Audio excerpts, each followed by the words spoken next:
We still do 7 NUFC Matters show a week for free. But if you want to help support NUFC Matters, then there are a few ways of doing it. Hit the like button on each live broadcast and video. This helps the channel grow. Hit the subscribe button and select the all notifications bell so you don't miss a single show. If you want to help us financially, then you can join the channel using this button with the membership starting at $1.99 a month. Or you can drop us a donation in the chat using a super sticker. We're also looking for sponsors. If you'd like your brand advertised on the flyers for the show and featured during the ad break, then email John at nufcmatters.com to arrange today.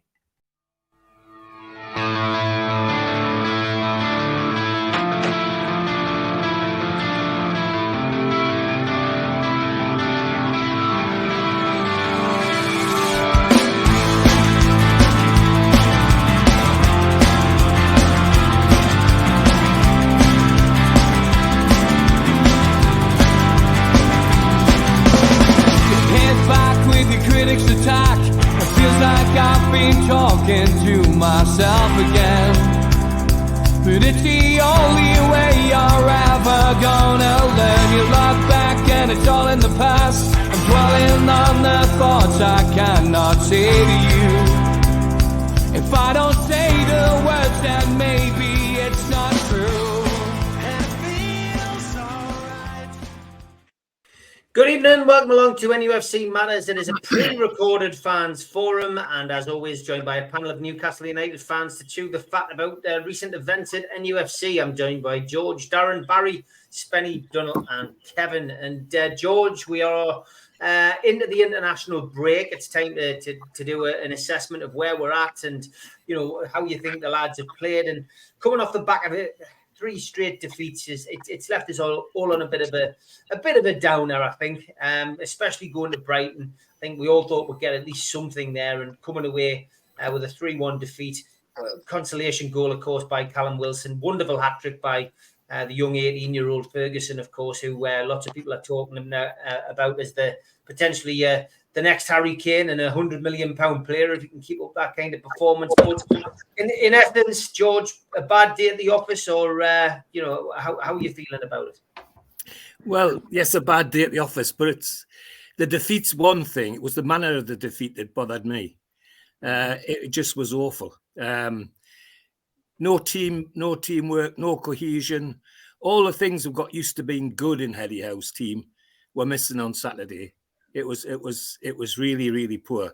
Some of the things that people were howling for, let's have Burn back in the middle and target on and all the rest of it. Well, none of it worked. That's for sure. The defeat's one thing. The bit that bothers me is the manner of the defeat. And I would love to know more about how they could be so down after being so up in other games. You see, yes, Liverpool was a sad defeat, but at least they were in the game. Same with the other ones. They were always in the game. Saturday, we weren't at the races, I'm afraid. It was just awful. And particularly as just a few days before, I had watched West Ham score 3 goals off 22% possession against Brighton. And I thought, well, that they're made for us. They're made for us. But whether the Brighton coach had done more homework than he had, they were waiting for it. It was as simple as that for me. Yes, there were 1 or 2 chances. If we took it, would have been 3-3 or could have been 4-4. The manner of the defeat bothered me more than the actual defeat itself. And I hope that he makes use of this 2-week break to put some of that right, because it didn't look very good. If I'm honest, if I was looking at it from a passionate coaching side, if you like, or even a passionate fan side, I'd be asking questions like, what happened in the dressing room? What's happened this week? What's upset everybody? Because they look terrible. Really there wasn't a team there at all. But bad defeat, but the manner of the defeat worries me more than the defeat itself. Okay. It's harsh words from George, but honest words, Darren. Is that the way you feel? Yeah, it was a lackluster performance. it was like watching on a Steve Bruce again, was it? Like, wasn't he real passion there? Was it the first time? I'm surprised I'm saying that, but the goals were conceded. It was just Mickey Mouse. What's Nick Pope doing? It should have been in row Z. Second goal, just I can't understand how they backed off them. Everything what Newcastle do is close people down, and there was no closing down really. And the third goal, deflection, but I think it was a couple of chances in the first half, but we didn't turn up. But what I will say, Brighton are a good team, and they're getting better and better every year. So it was a hard run off start the season, but I think a lot of people are reacting on the special social media saying Eddie Howe out and on Twitter and all that, and you're like, what's Howe here, man? Well, just calm down, will you? It's going to be a hard season. We're going to get a few more knocks this year because I think it's going to. I don't think we'll finish in the top 4. I think we'll be looking to finish in the top 8 this season, mate. That's my honest opinion.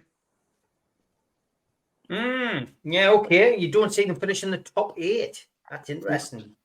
If we're lucky. Okay. Barry, your thoughts? I think it was blatantly obvious we're really missing Botman. I think he's just defensively the centre of defence. Chardon looked as confident. I thought Dan Burn struggled. I'm one of the few people who say I think Dan Burn does a really good job at left back. And I think he struggled. And to be honest, Steve, I've been one of these who's been waiting to see how Target does when he got back in the team. And I think that's probably one of the worst games I've seen Target have for us. I was really disappointed. I was quite looking forward to see how he got on, but it's one of those games, isn't it? You know they're going to struggle, and you hope maybe a couple of people have an off day. And unfortunately, it looked a lot more than that. We seem to struggle all over the place. Tonali, bless him's getting stick because he backed off from the tackle when they scored one of the goals. And you think it's one of those things. We've had 2 decent performances, i.e. Liverpool and Man City, where we've been beaten, and Brighton we deserved to get beat. We were never really in the game. Where Wilson's goal was definitely just a consolation. But it's so we're getting so much head up over these results. Like Darren says, there's an awful long way to go. I mean, if we play like that, God forbid, against PSG or AC Milan, we could get absolutely hammered. But you know that with Eddie Howe, I've got faith that he will turn it around. He will find a way to get them up and running again. Last season, we had odd games where we were playing not necessarily as bad as that, but we were struggling. And he managed to turn it around. He managed to do something. He'd switch people about and he'd get us up and running again. I obviously, just listening to you guys before there, I think the whole thing with Bruno and Tonali, it's just a matter of time. It's getting them in, getting them bedded in, giving them a chance to get up and running. They're both on the day look good players. I think at the minute they're still learning about each other. So I'm still optimistic. I think we will be pushing for the European places still. I think we'll get up and running. We're just having a bit of a blip at the minute. It just happens to be a lot earlier on in the season than maybe last season's was. Spenny, defeat against Brighton. I mean, we knew this opening set of fixtures was going to be difficult. I think it's probably the harder one to take. After beating Villa 5-1, oh, he's gone. Don't know. Same question. 5-1 against Villa, great win. But then we play Liverpool, we play Man City. You know, those 2 games. You're not expecting anything. We should have got something against Liverpool. Just fate pulled it out of our hands. But then you go to Brighton and you think, right, okay, let's get the wheels back on. Let's get something out of this game, a point or 3 points if we can. And like George says, it was the manner of the defeat. I think that's what's disappointed us the most. Yeah, it was. I mean, as I say, we capitulated, but we capitulated too easily. And plus, as I say, there was no energy. There wasn't that energy in the middle of the park in terms of closing people down. You know, look as though we're going to try and win the ball. And because our playing goal, I'm just in a measured sort of way. Nick Pope, when he came out to clear that ball, he should have just upped the pitch. I think a bit of indecisiveness there. And instead of being a bit more convincing with his clearance wasn't that convincing. And there was one, I can't remember, it might be in the second half. There was one pass, a through ball from Brighton, which sort of went right through our defence, and so there was some schoolboy errors there. But we go away, we learn from this, and I've got full confidence that Eddie will have analysed the issues and he'll be finding solutions to them. That's my take on it all. Okay, Spenny, just before you've got a few issues with your phone, so let's get to you now. Just give us your views on the Brighton game, mate. Like I said at the start of the season, I think Wilson should start with Isaac. Isaac should be on that wing with Wilson. Oh, he's gone again. Yeah, he's gone. He's having an absolute nightmare, Spenny, tonight, unfortunately. I think it just must be the reception where he is. And he answered the question and then looked very sincere. Kevin? Where do I start? I mean, agree with that or what everybody's saying, but you can depict goals. I thought we started quite well before I even start the analysis of what I've seen. We started quite well, in my opinion. We actually look like the press and look to foot, but that's what Brighton do. They make you press high and play one ball through the middle of the field. And I thought our central midfield were very, very poor at the weekend. Why Joe Linton was starting, I've got no idea. He could hardly run. I could probably do a better job than him at 38. I mean, he looked immobile. He didn't look like his normal self. He looked like he was carrying something, obviously. But when you press as a 3, and we can get into numbers and all the rest of it, I'm not going to have that argument. But as a front 3 and a central 3, and you leave 40 yards in between your back 4 and your central 3, you're going to get done every time. And that was our biggest problem all the way across the game, because the central 3 didn't know when to press, who to press, and what they played a 4-2-3-1. And I noted it, I looked at it, and I thought, well, yes, we're fluid in terms of where people go, but there was too many gaps. There was too big of a gap. And it was like against Man City, it was like against Liverpool, they played through us easy. And it's, I've seen the documentaries and things like that, and you hear tidbits from Eddie Howe's coaching, which I pick up on quite heavily. And I'll do the out of possession work, and Tyndall does with it, or in possession of the work, or whoever does that, they'll cross over or whatever. So you've got to break it down to basics of it's called not breaking the line. It's not breaking lines. And Brighton broke our lines and midfield lines. Yeah, very easily. I mean, 16-year-old boys team could have done that essentially. But looking at it, it is what it was. They couldn't figure it out. Like I said, Joe Linton, I don't think he should have started. I think he could have been, an Anderson or another in there. We actually found out that I was quite surprised and that he fell over when Miggy found his right foot, even though it almost scooted in. But I was like, bloody hell, is he actually got his right? He put a boot on that foot today. And so it was quite surprising. I think he was surprised because it didn't look like he knew what he was going to do in the final third with his right foot. Going to the goal, their first one, I thought, yes, lads have said, just put it into Rosette. Yeah, you could have done. But for me, if you want to, and this is why he's not in the England side, if you want to be a top-level goalkeeper, you just give that ball to Kieran Trippier one touch. And Kieran Trippier gets out and the goal doesn't even happen. So again, it's those types of moments where I look at and say better decision making when we have and when we haven't got the ball is costing us in these against bigger sides or better teams.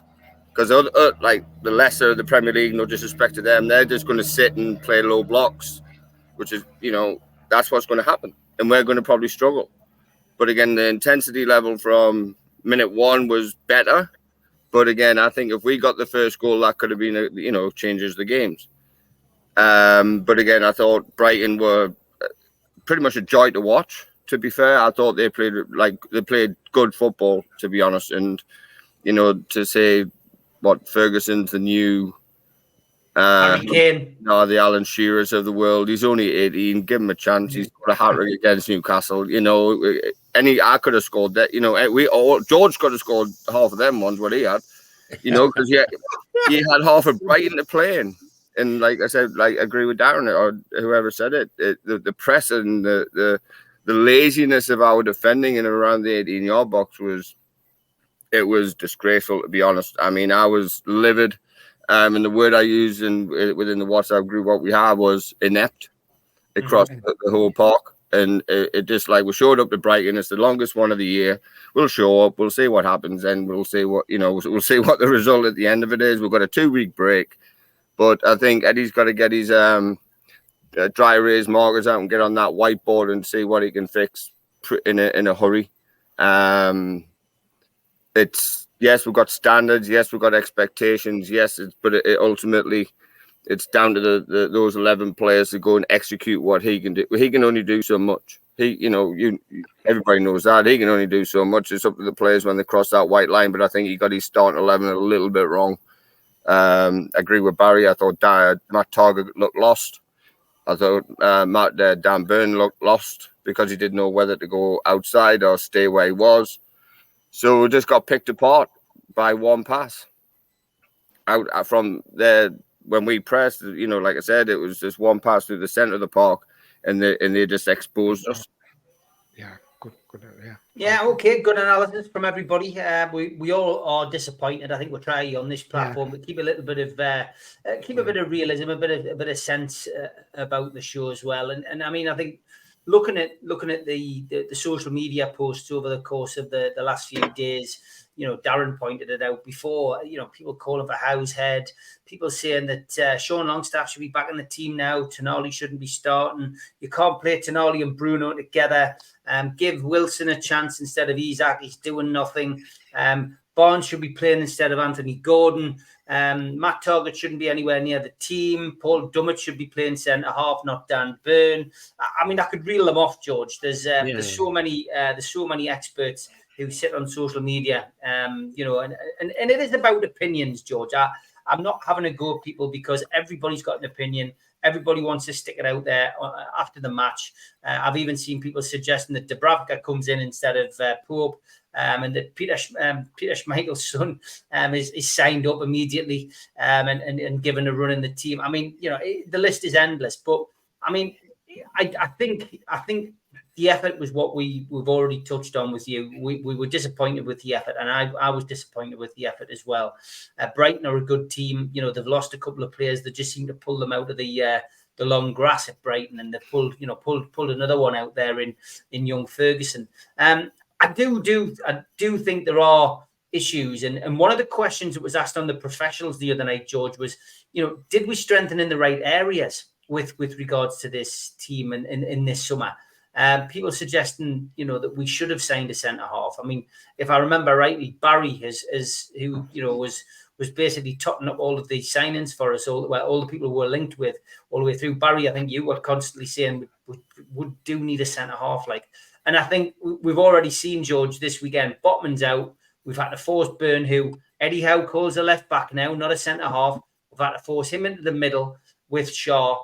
They were lacking match practice together, so to speak. And then Target comes in and he did have a bad game, compared to what we're used to seeing him. So should we have strengthened at the back, George, or are we all getting a bit carried away with that?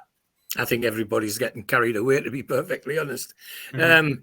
If there had been an outstanding centre back who I'm sure that Eddie Howe and Dan Ashworth in that crowd thought we should have, I think we would have had him. And there's a doubt about that. But there was nobody for me sticking out who I think we should have chased. In fact, I'm happy that we've got some really talented youngsters sitting on the sidelines now. And when they get up to Eddie Howe's fitness, I think they'll be knocking on the door. We'll see something quite different in play and in style and everything. So I'm quite optimistic about what we did in the window. And this business about whether Tonali and Bruno can play together, 4 bloody games, lads. How we? I can think of combinations that took a whole 2 seasons before they could play together. The Rob Riddles in Melbourne didn't get on first, but when they did, by Jove, they did. But 4 games is a bit soon to say that they can't play together. And I think there's a different mix to be made. People are right to mention Sean Longstaff. Sean Longstaff's not done anything wrong for when he's played. Elliot Anderson. Elliot's due a start, in my opinion. So there's other things to get involved in midfield than just the Tonali Bruno issue. I agree with whoever said that he was wondered if Big Joe should have started at all, because he was really off the pace. But even then, he'll come back to it. I mean, yes, I'm critical of the manner of how we lost, but I'm not down to the fact that I think we haven't got a good team anymore. I think we have. One or two teams will get roasted off with. It's just getting the mix together and giving them time to gel. And I think Bruno and Tonali will do that. They're good. They're both excellent players in their own way. Who fits in with them? Is it Anderson? Is it Longstaff? Well, Eddie Howe's has paid the money to try and work that out, and he sees them in training. And that's what we've got to rely on. So, no, I'm not unhappy about the window. I'm not unhappy about Tonali and Bruno, and not unhappy generally about the way the team is. But at the weekend, it would be remiss as the critical friend of the Newcastle United if the supporters didn't say that was bloody awful when it was. You've got to be prepared to say that. I mean, no, I'm optimistic generally, but I think some of these concerns really are social media concerns and people who just want to have their say. It really isn't. Doesn't bite anything for me. It's almost fluff. It'll blow away in a couple of good games, and they'll be singing their praises. They'll be the best players they've ever seen. The same people. So no, I'm not downhearted at all about that. Okay, Darren, what about you? I mean, positional changes. You've seen the social media stuff that's going on. What's your thoughts on some of the stuff that you've seen out there? And would you go for any big changes when we get to our next game? We had to send a midfield. I think Tonali was a good signing because we lost Shelby in January last year, so we had to get send a midfield player in. 100% great signing. I do think we needed a centre half, a right sider, because Shaw or Shea, where you call it, is always getting injured, and I just don't think Eddie Howe trusts Lascelles. I'm convinced. So I do think we've missed out on a centre half, and then I think he needs to change it next game. Is Lewis Hall can get to get match fit, or he's got to be some sort of fitness? I love Dan Burn. He's done everything he's done with the club. But I do think he needs to change Dan Burn, because you see Trippier overlapping Amaron most of the games. Sometimes, often enough, but you don't see Dan Burn overlapping Anthony Gordon. Do you know what I mean? That's the biggest fear with Dan Burn. He just doesn't do the overlap, and we'll need that going forward. We've got a good squad. I'm just not going well. These people saying just about I respect a lot of opinions and all that, but when people saying Eddie Howe out and he doesn't know what he's doing, it's a marathon, not a sprint. Yes, we might not do good this year, but then next year we might do better and get more quality in. So just be patient, and that's a hard word, patient. But what we done last year was unbelievable, and everybody loved Eddie Howe and. Everybody, do you know what I mean? Just that's how I feel. Yeah, no, that's fair enough. Donald, we can just see you there, mate. I think you might need your light on. I'll come back to you, Donald. Kevin, there's a big cry Kevin, for positional changes. I mean, the midfield, we've spoken about it, and it's early days, Kevin, isn't it? I mean, we've thrust Tonali, Joe Linton, and Bruno together, and it's going to take a while for those lads to learn exactly, how what their strengths, what their weaknesses are, and it's going to give Howe's got to work it out. I guess it's a conundrum for him to work out. That's what he gets paid for. Of course it is, and playing in that midfield three, you've got to have something special about it. You get up and down, box to box. Every one of them have got to be a box to box midfielder essentially, and I think I made a comment to my wife. I mean, Eddie's got a problem this year in a good way, but in terms of all these signings, he's got pretty not 2 11s, but last year he could fall on players who he could trust and they will go and do a job. We haven't got Champions League when we haven't got 4 competitions to go at. This year he's got a problem who to not keep happy, but rotate when he needs to rotate and still have the same trust and faith of those players that he's going to bring into those said positions, whoever that could be. So the midfield group are going to take a little bit of time with that flexibility to the movement. I watched it from the other day of the professional show. It's not 6 8s. It's not that. It's multiple different movements around, like the old AC Milan days. That's what it is. It's just understanding when you sit, when you go, who does this, who does what. So it's fluid. It's rotational. It's cyclical. So you can just change around some, whatever. But for me, defensively, yes, I would love to see another defensive cover. I'm not a big fan of Jamal Lascelles, but he's 100% as I would call him. He'll head it, he'll kick it. That's about as he's paid. He's guaranteed a mistake, and you know that. Yeah. So what? He's guaranteed a mistake. That's one thing. Oh, absolutely. But that's what I'm saying. Just tell him to head it and tell him to kick it, and he'll be fine. Get him on the ball and playing. That's it. Then you've got a whole host of problems. But for me, if Botman, I don't know what the severity of Botman is. From what I've heard, it's a bruise. It's a knock on the ankle. So it shouldn't be too bad. But it's not a ligament or a muscle strain or anything like that. So, but anyway, outside of that, if he's not available for Brentford, I watched quite an interesting talent in young Murphy as a left centre half. And that still gives balance because, unfortunately, like Darren said, I love Dan Burn. He wears his heart on his sleeve. He's pretty much, you tell him to play up front or play in goal, he'll probably play in goal for the club just because he loves it. And that's what he's been told to do. So I'll go and do it. But essentially, Eddie Howe loves balance within his team.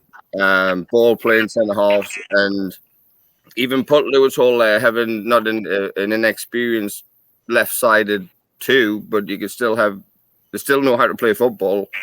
It's 11v11. It doesn't change. It's the same game. It's just playing against better players and different players that you play against week in, week out from your previous experience. That's all it is. So I would, just put my neck on the line, take a punt at what's his name? Yeah, Murphy. Just hey, what's the worst that can happen? What's the worst that can happen? Look, Ferguson scored a hat-trick this weekend. Yes, he's had prior experience in the Premier League last year at the back end for Brighton. He scored a hat-trick this weekend after 4 games. Similarly, you could say with Murphy, where, okay, he's a good ball-playing left centre-half. Why not? Unfortunately, with Byrne, I think he's static. He's indecisive. Yes, he can go and win a header. Again, it's like a little bit better version of a Jamal Lascelles. So, I kind of feel sorry for him because he was a rock in a hard place. He didn't know whether to play left back or, like I said, left back or full back on Saturday, or whenever it was, Sunday.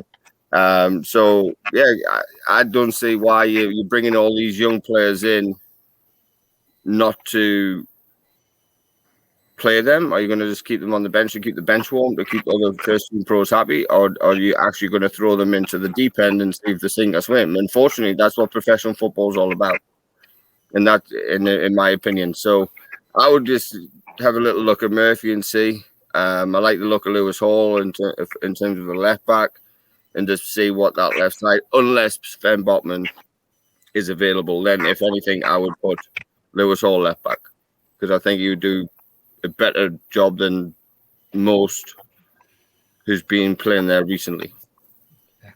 Interesting. Okay, Donald, your thoughts on any positional changes that you might make? There's a lot of people got a lot of opinions on social media. What's your views? Yeah, I'm of the opinion that because Eddie tends to play the 4-3-3 a lot. Yeah, why doesn't he try something different?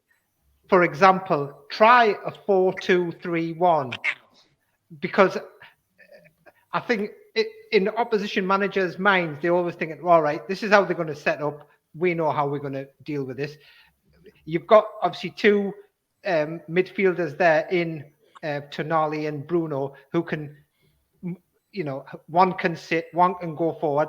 They're comfortable playing either 6 or 8. And we've got speed in the front three that play, in front of the two, and either Wilson or Isak leading the front line. So I would say go try a different formation, because I think we do need a plan B, because we've executed the same plan all last season. We started with the same plan this season, and we've become a bit too predictable. But if we can, freshen things up with a formation change, that could, just turn the tide a little bit for us. That's my thoughts on it. Okay, we did have Spenny, but unfortunately his mobile is packed in again. But we are going to have the ad break back after this. A big thanks to all our sponsors, Skips and Bins. You can find them at skipsandbins.com or telephone 0800 25 45 25 3. Email inquiries at skipsandbins.com. Website skipsandbins.com. Easy contract free and pay-as-you-go waste collection. Big thanks to Mr. Vicky's Sauces Handmade in Cumbria. You can order them from their website, mrvickys.co.uk, or by telephoning 01768 210 102. A big thanks also to New Workwear.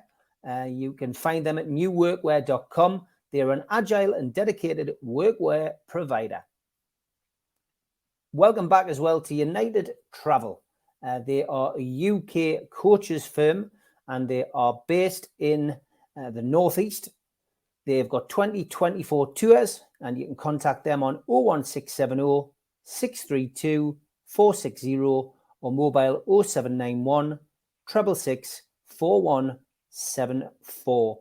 Email info@unitedgrouptravel.com, and they've got a website which is unitedgrouptravel.com.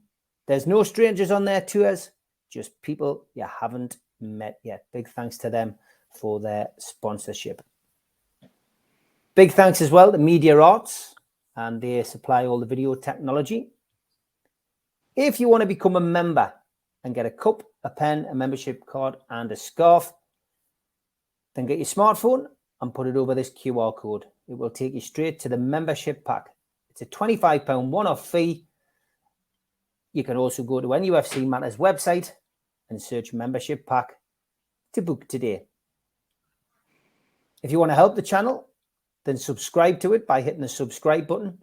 Hit the thumb up under the video to like the video, and click share to share to your other social media. We're also available as a podcast on iTunes, Spotify, and other podcast providers. Don't forget, we help the food bank on this channel. If you want to do so virtually, go to nufcfansfoodbank.co.uk and make a donation today. The Alan Shearer raffle is back on. 150 tickets, £1 a ticket. Win a limited edition signed Alan Shearer ball. Enter today at nufcmatters.com. Okay, Spenny, quickly before you disappear again, just your thoughts on the talk that's been all over social media. People say they want to move this player, move that player, drop this one, drop that one. What's your views on that? Well, I'm sorry about that, Steve. It's just the schools, mate. When I'm a counsellor and that, it's just trying to get the kids into school on Wednesday. No worries, mate. What I think is you should be playing Wilson up front with Isaac, drop Joelinton out of it, and keep Gordon and Barnes in the team as well. That's my philosophy. It should happen. At the back, I think you should give Lewis a go at left back, like was suggested by Kev. And I think Botman's been back in training this week, so hopefully he's okay for the next game against Brentford. And Shah's the one that's a bit dodgy at the moment. I reckon he's got an injury again. So for me, I will put Lascelles in. I think he's a better option than Burn. Okay. Straight talking from Spenny, as always, and good to have you on, mate. As always, hope we get the schools sorted out. The documentary has come to an end, George. Have you had time to watch it? Not all of it, but some of it. Well, okay, so most of us have either watched some of it or watched all of it. But I mean, what's been your overall thoughts on it, George? Now I'd that like it's to come say, to an end. I'd like to see some real fans in it. Yeah. It's trying to make Newcastle United what we're not, a middle class supported football club. We're not there yet. Hopefully someday, but not at the minute. Yeah. The grassroots of the football club's still the same ones that wear the black and white scarves and wave silly rattles like I do from way back. And there's hardly any of that in the video. And it's like they're trying to make clean up somehow. I mean, make it different. I don't know, but it just doesn't feel like a fan. It's certainly not a fan's video. I mean, you've got to make your own opinions about that. But that's the overriding feature I felt. There's some good stuff in it. There's good bits by Eels. But I think you said it, Steve. I'd like to see more from people like Ashworth and other people involved with the club, not just Eels. Yeah. But the overriding feature for me is that the fans are missing. The real fans are missing. Yeah, I mean, I said on the professionals, Darren, that I thought there was too much of Darren Eales on there. I didn't think we heard enough from Ashworth. I would like to have heard more from the players. I would like to have heard more from Eddie Howe. I know Eddie Howe wasn't keen on the cameras being in and around the dressing room and that, but he had to go with it. I thought it was too owner orientated, more Amanda and Mirdad and it again, we have journalists on this show. I try to give a good cross section of views on NUFC matters. We've had Ian Murter and Ben Jacobs last week, both reiterating that they would love to speak to the Saudi owners a bit more. And we got a little bit of our chairman, but we didn't get enough, I didn't think, and I just think overall it was more like a documentary brochure, Darren, than it was, a warts and all documentary on Newcastle United. It was clearly something that they've thought about, had a lot of input with, and led, the producer and the cameraman and the director down the garden path. And I'm not saying it's a bad thing, and Newcastle's made money out of it, but I've got to be honest, if they're going to do another one, I don't even know if I would watch it, Darren. I've got to be honest. Yeah, I thought it was dreadful, me personally. If you watch the Arsenal one, that was more in training and what Arteta was saying to his players. Behind the scenes, it was a lot more. Yeah, I mean, I agree. I think there should have been more football stuff, Darren. I think there should have been a bit more about football. Oh, we're having an absolute nightmare with the internet tonight. It's usually me. I've had my moments with the internet, but now Darren's doing a spenny, and he's off. He's off now. Darren's gone. I'm going to have to kick Darren out because it sounds like he's having a packet of crisps or something. Right, I'm back. Yeah, you're back, Barry. Darren's not. Darren's gone now. Barry, what about your views on this all or nothing documentary? Have you been able to see it or not? Yeah, I've watched most of it. I'm like you Newcastle guys. United, not all or nothing. Sorry, I'm getting disappointed with the amount of stuff around the match. I could understand Howe's attitude that he didn't want them infringing on the players, but just like you said, Steve, it seemed we were played one game and then we jumped forward about 3 more games, and you think, hang on, where's the build up to like the cup matches and everything else? Mm-hmm. I did enjoy the stuff with the chairman because obviously I didn't know a great deal about him, and he came across as this very seemingly approachable figure from what they showed on the documentary, and he seemed to sort of take great interest in what was going on. But like you say, it was almost like everything in the garden is rosy. Amanda was made out to be this lovely woman who says, hello, darling, hello, lovey to everybody as she goes around. And you just think, this doesn't sound like a football club anymore. It sounds like a kid's play area, you know what I mean? It doesn't have the atmosphere that I used to have when you stood on the terrace and it just, where's, like George said, where's all that gone? Is that what they want from us? Do they want us to be Man City or Chelsea or whatever, where all all our fans sit there with like posh sandwiches and stuff. Because if that's what it is, it's a real shame because that's taking the heart out of it. I totally get having the Saudi fans, but you've got to take us as we are. You know what I mean? Not sort of raise us up 3 classes, and it doesn't work. That's not Newcastle. So that was a bit off-putting. You thought, what exactly do they see us? Where do they see us going? We want to win stuff, but do we have to change our identity to get to that? I agree with you guys. I don't think I would watch it again. I don't think it was, unless there was a lot more football in it and a lot more sort of related stuff to that side. I don't think I would watch it again. I was disappointed in that. Interesting, because I thought I might have been in a minority, but it's interesting to hear you guys have similar experiences. Spenny, have you had time to watch We Are Newcastle United? Yeah, I watched it all. I watched it straight away, mate. What did you think then? I mean, are we right, or do you think we're wrong? I'm going to be controversial as usual. I think it's all pro Saudi to myself. To other people who's watching the program, I think it's showing why what Saudi are doing with the club and stopping the having them being like owning the whole club themselves. I think Amanda came across very well, to be honest, and that was the only one for me. It was too much Darren Hales smiling and laughing and pretending he was a supporter. I think it's what I've got an impression. Like George said, the fans who were on. Some of them didn't even get into the match, man. For start-offs. Yeah. So, boys. Okay. Yeah, no worries. Kevin, I'll come to you because you've been promoted to the top row now. Have you been able to squares? Have you been able to see it? I know. What a carry on. Have you been able to see it, Kevin, in America or not? Yeah. Finally, I've seen all 4. All right, go on. Give us your opinion. I'm interested to hear what you think as an expat. Well, I watched the Arsenal one.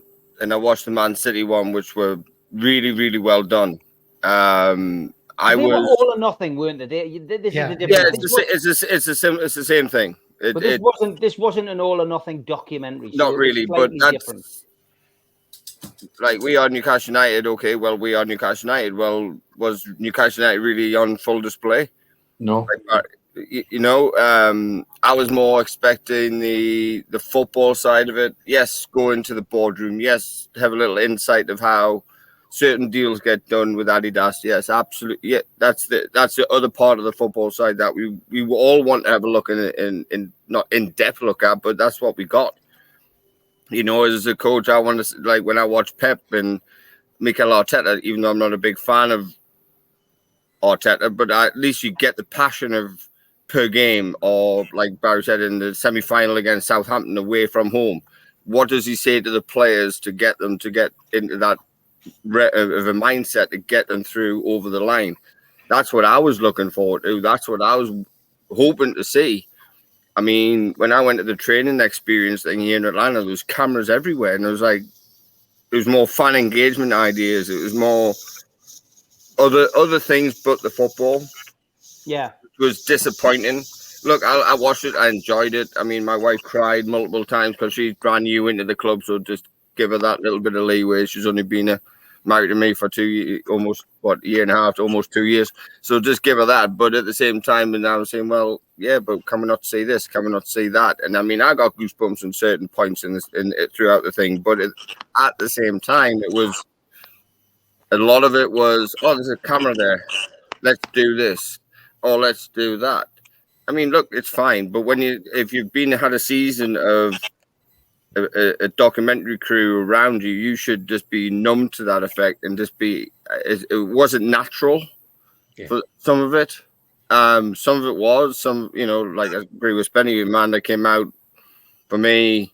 It was like a team mom, a team manager that I have that loves on everybody. She just wants to go for everybody within her. She just wants to be making everybody happy. It's like a business. It's like a godmother walking around. So what? And she was like a fairy godmother walking around. Yeah, it was just like trying to make everybody happy. Trying to make everybody happy at the same time. And I said, well, no, that's not your job, love. That you've got to do other things in the boardroom to make the product on the field, to make everybody who's a Newcastle United fan base happy. And yes, you've got the deals done, they've got this done, but it seemed very all about me. not about the Newcastle United fan. I mean, I've been so it was a good look. I watched it. I'm an expat. I miss home, so it was nice to see some shots of the river and all that. But at the same time, it was reminiscent. But at the same time, it was meh. Not that I don't think I'll watch it again unless they put out one where it was true football related. Okay, Darren, your thoughts on the documentary? What Kev said, I wouldn't go up my way and watch it again. I think it'd just be wasting my time to watch it again because I was expecting a lot more on the players, coaching, and half-time team talks and what he says and what he does and reaction. But I don't know. Man of Slavery, I think she was just doing there for the cameras and she knew the camera was there. And the fans were interviewing, like, they're not proper fans. I know that the flag guy, they will get interviewed and all that. And I love the lads because they do a good job. But I just don't find that people say, the ceremony they've done, people haven't seen the first 2 episodes. Mm-hmm. They were saying it was oh my God, amazing. And my first 2 episodes, I was like, that's rubbish. Yep. That's the first one. So out of 10, I'll give it a 3. Wow. That's me honest. Well, that's what we want. We do want honesty. Donald, have you watched it? I've watched all 4, yeah.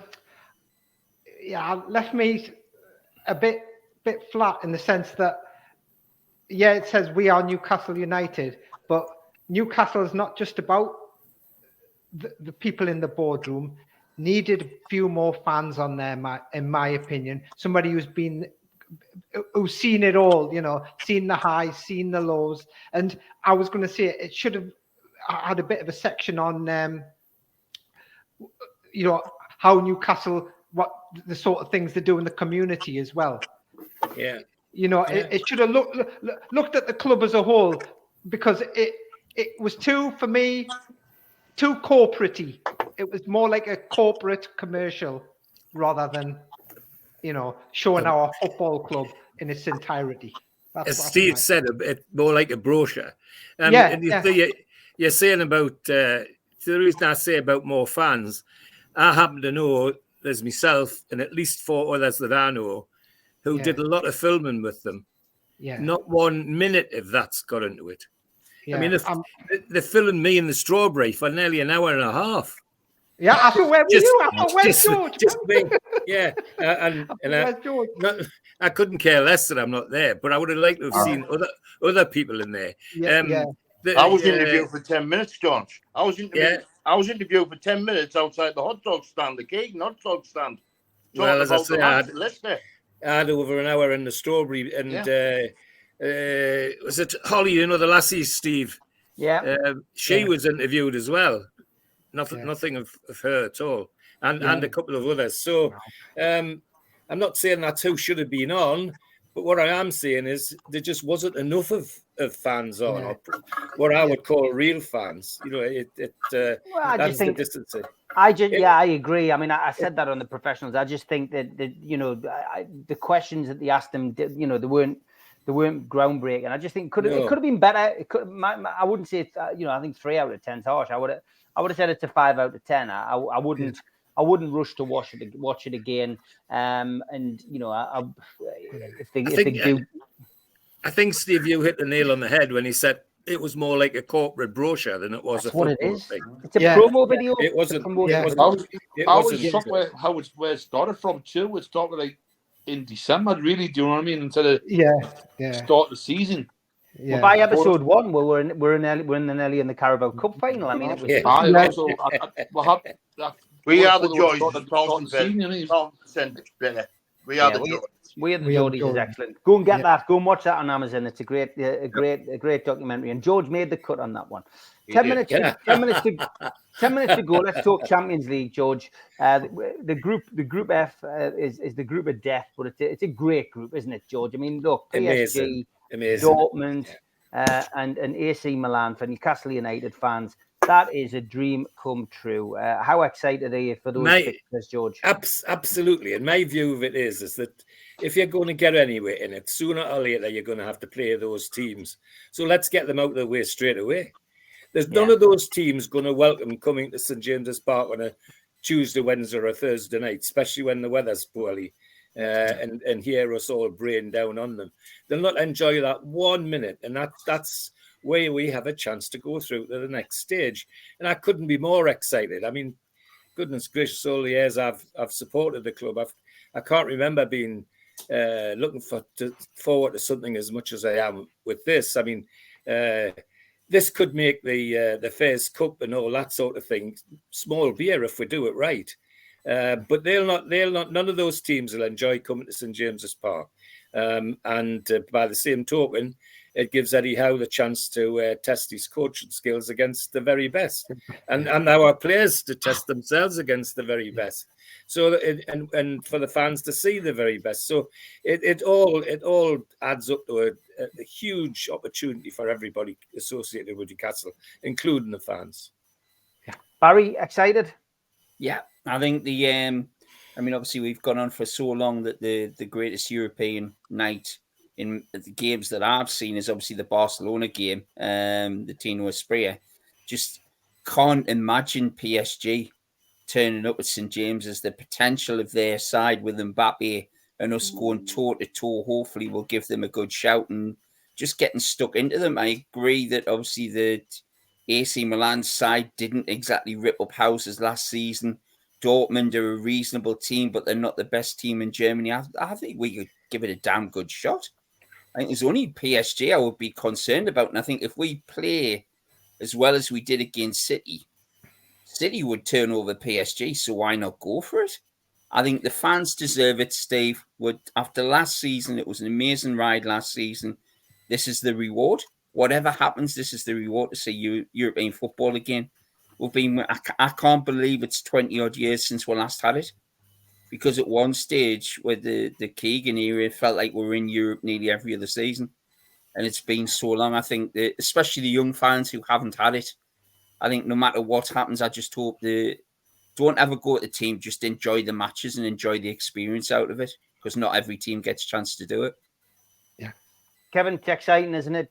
These three teams as well. And I'm of the mindset, bigger the better for us, you know. Exactly. Again, watching it, I was at not Group F.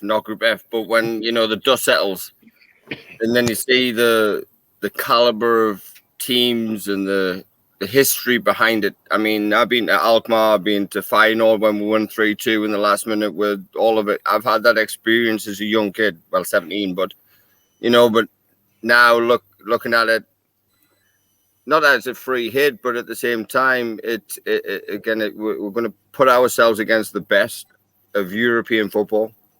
I wouldn't want to go. I was screaming at the TV, let's not get to Ukraine. Let's not go to Turkey on a, you know what I mean? I was thinking about the intangibles. I was thinking about the logistics. I was thinking about that. We've got to go to France, Germany, and Italy. I mean, that's not a bad recovery thing, looking at it from the other side. But, I mean, what a draw. I mean, you can call it the group of death, but at the same time, we just need to play and me and my dad, and some of us know that he passed away 6 years ago last Wednesday. So it was a bit of a bittersweet in terms of my last ever Champions League game was with him. And then we'll get the Champions League draw the Friday. So it was quite an emotional type of thing for me to sort of see what would he think about it. And he would probably say, let's just play Premier League football against them and get about them, make it difficult, even home and away. It doesn't matter. Just go and play how we would play. It doesn't matter. Again, the euphoria around the PSGs. Yes, a wonderful team, whatever. You got the Qatar, Saudi Arabia thing. You've got all the stories, and that's the romance of the Champions League from when I was a kid. And that's what now, like Barry said, and I completely agree. Like the young kids these days are younger than myself. Go and experience it and enjoy it. Because these days or nights don't come around very often. I was there when Tino scored the hat-trick when I was a 13-year-old. And that makes you fall in love with the game even more. And look, I'm excited for it. Like I said to you pre-show, that I've been looking at flights or trying to get flights, but 2.5, 3 grand to get back home. But you know, so it's for an expat living here, it's difficult for me to get there. But at the same time, I'll be shouting from afar to go and literally kick the snot out of the Italians and the Germans and the in the French all at the same time. And I could genuinely believe we can get out of this group.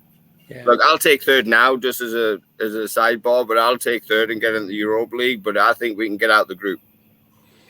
Confident stuff, Darren. Great nights coming back to St James's Park, mate. Looking forward to it. I cannot wait. I couldn't get my who play. I just wanted teams who would never play before. I've seen Barca. I've seen like Inter, but I've never seen Dortmund. I've never seen PSG. Like I say, it'd just be great when on a Tuesday, Wednesday night, war flags began, the build up the game. So if we get what's the worst that can happen? We're gonna lose or not qualify. Just come for it. You know what I mean? We're there on merit. Just go enjoy it. We get beaten at the end of the world. Just as long as we have a good goal and give 100%. Spenny, how excited are you on a scale of 1 to 10? 20. End of the day, like you said, me and some of the guys went home and away, and I went home and away every European game as well. The last time we were in it, and we were getting twisted, not like we got Twitter now or X, whatever it's called now, because we couldn't get in Europe. Them were the days. We shouldn't begrudge being in this competition because we belong in that competition. Yep. For the stature of the club and the stature of the fans. Simple as that.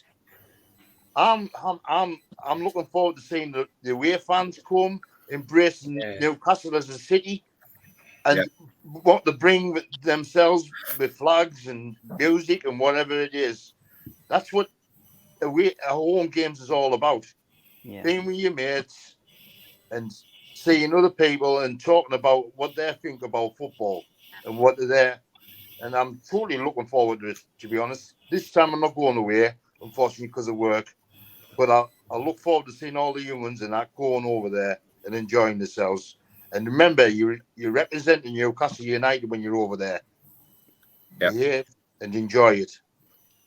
Great stuff. Great words. Dunno, give the final word to you on the Champions League draw. Excited? Well, I'm well excited. I mean, I obviously, I was the game I was at was 20 odd years ago when I was a young 30-something against Juventus, and that Juventus side was full of quality. Nedved. It had I think Del Piero might have been in there. They had Buffon in goal, and I was thinking, what's going to happen? And lo and behold, we came through that. I think that was what the first win out of our 3-game comeback because we'd lost the first 3. Yeah. And I mean, I'm looking forward to watching PSG, Dortmund, and AC Milan. I mean, I know you've got 2 out of the 3 teams are past winners, but that's history. That's past glories. Forget about that. We're playing different players now. We can give it a go. And when these teams come and play at St. James's, they're going to face not 11, but 12. The 12th man being the fans. So they ain't going to like that. So, yeah, I'm looking forward to it. Yeah, definitely looking forward to it.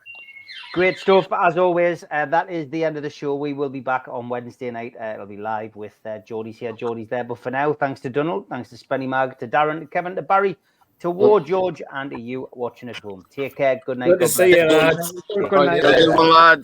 Good night. Good night.